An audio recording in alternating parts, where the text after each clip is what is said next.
Music को subscribe करें और साथ में बेल आइकन को जरूर दबाएं ताकि ऑडियो वीडियो आप तक जल्द पहुंचे। अभी आप सुन रहे हैं सिंगर बिपिन यादव की आवाज में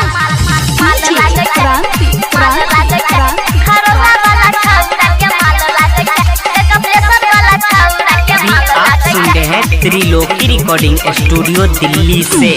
देखै में तू छौरी बाबाल लागै छै, देखै में तू छौरी बाबाल लागै छै, गै बाबाल लागै छै, देखरौआ वाला छौरा के माल लागै छै, देखरौआ वाला छौरा के माल लागै छै। देखै में तू छौरी बाबाल लागै छै, देखै में तू छौरी बाबाल लागै छै, गै बाबाल लागै छै, गै कपलेसर वाला छौरा के माल लागै छै, गै कपलेसर वाला छौरा के माल लागै छै।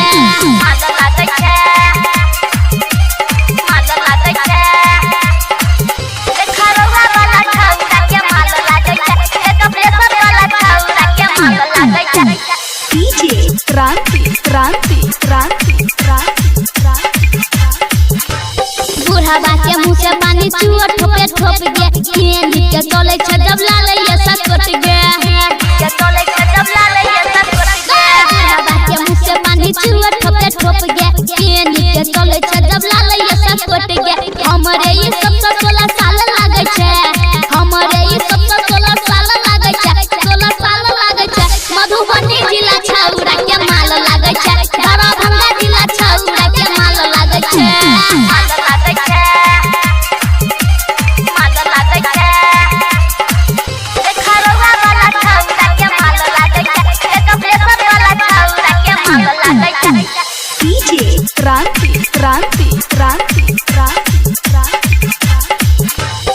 चढ़ली जवानी तोहर पतली कमर गे, जान मारो तोहर हई तीरथी नजर गे,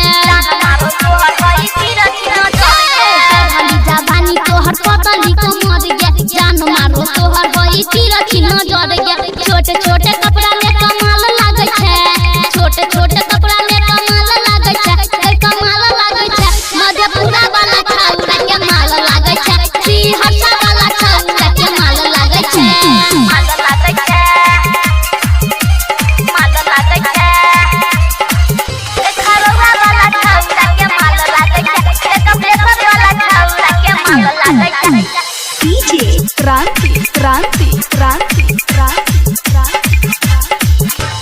बिपिन यादव तू मन कहो सच बात गे, पर दिन देवेंद्र से मिले जाइ छी रात गे, बिपिन यादव अनिल कहो सच बात गे, की देख देवेंद्र से मिले जाइ छी रात गे। पान खाइ का होठल लाल लाल करै छै, पान खाइ का होठल लाल लाल करै छै, लाल लाल करै छै। खजौली वाला छौरा के माल लागै छै, गढ़ा वाला छौरा के माल लागै छै। अभी आप सुन रहे हैं सिंगर बिपिन यादव की आवाज में।